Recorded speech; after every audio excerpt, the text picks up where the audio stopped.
Masqués, nous avons parqué les enfants. Parqués, nous avons masqué les enfants. Nous avons marqué les enfants masqués. Nous avons marqué les enfants parqués. Nous avons parqué les enfants masqués, masqué les enfants parqués, parfait le manque, refermé le coffret. Les masques sont très colorés.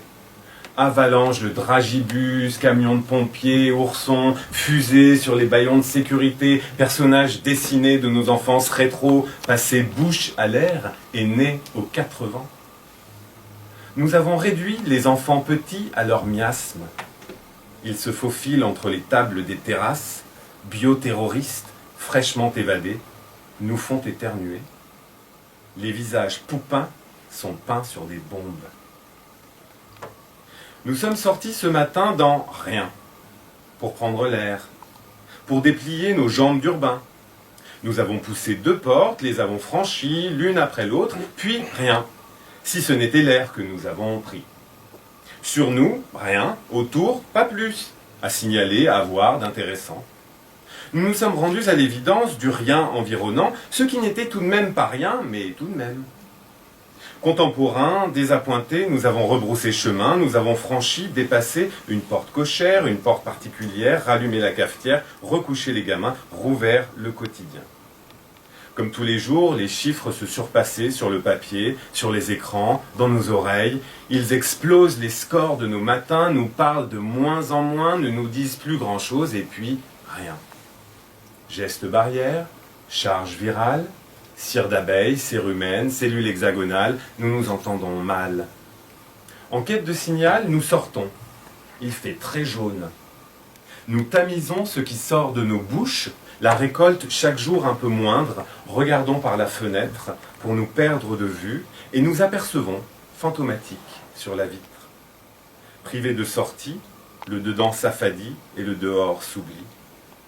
La note d'espoir de fin de poème dévisse le bouchon glutineux du martini. Les ailes cassent toujours en premier. Elles sont notre point faible, même repliées. Chippé dans la boutique du parc d'attractions médiéval, le Pégase mutilé est à moitié cheval.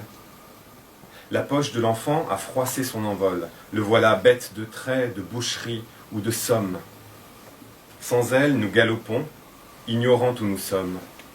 Nous perdons la vue de l'esprit. Les ailes cassent toujours en premier. Éprise de bonté et d'amour sans borne, la vie étreint parfois trop fort ce qu'elle envie. Ainsi tombent les anges interdits. L'air ralentit la chute. Je soufflerai toujours des mots à ton oreille. Vide, sous la nuque où se glissait son bras, sur les paupières closes, vide, plus dense que ses lèvres. Cavité buccale, cavité crânienne, cavité ventrale, cavité pelvienne n'en était pas. L'anatomie t'a rattrapé. Cambrure des reins, des pieds, où nicher ses caresses. Ton corps comme chantourné. Les heures passées t'écorcent. En ne parlant pas, je te parle mieux. La voix n'embrume pas les mots. Ils ne vacillent pas sur la corniche et poussent encore la montagne. Oubliez le torrent des paroles déchaînées, la dérive des phrases tronquées, les chutes du trop à dire. Le silence est ce courant qui te retrouve étant sain, cette latence qui t'atteint où tu m'attends. Je dépose sur son eau cette fleur fantôme. Elle s'en ira éclore entre tes 2 oreilles.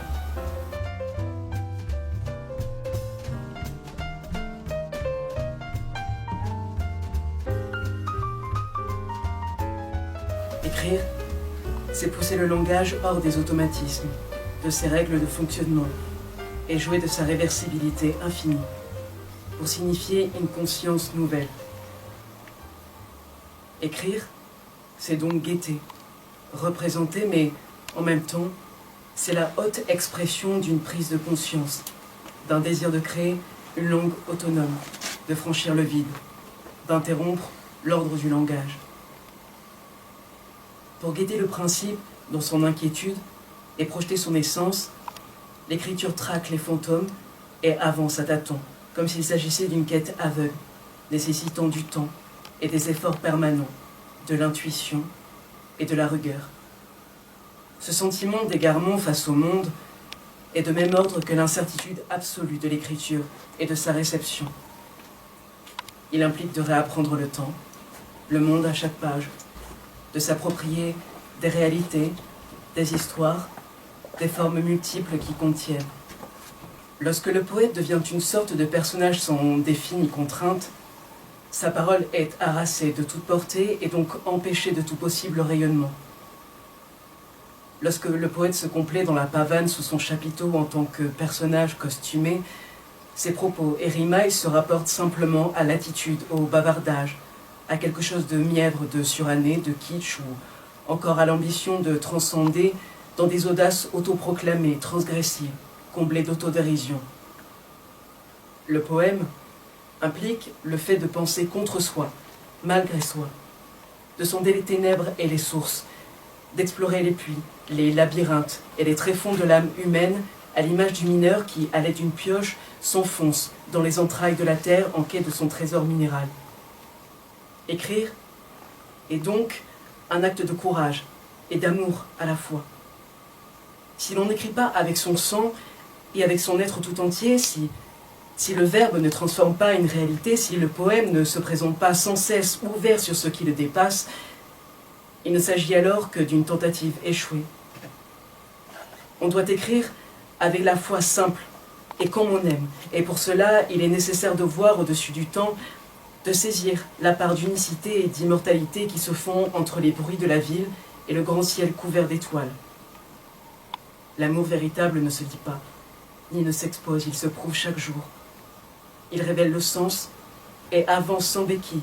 Le courage serré fort dans le poing. Il s'avance, prêt à vaincre, dans l'impérieuse nécessité de trouver l'autre, de sentir sa présence et la densité dans son âme défiant la mort. Quand on aime et quand on écrit, la terre tout entière tressaille et ses bruits font écho dans le cœur et dans la pensée. C'est la raison pour laquelle je conçois le poème comme un devenir inachevé et inachevable, et non pas comme une substance figée. Ainsi, il reste un trait d'union entre le visible et l'invisible, entre l'existence et la finitude, le conscient et l'inconscient, pareil à une œuvre suprême de la nature. Le poème donne existence à ce qu'il nomme tout en recevant l'existence de ce qui est nommé.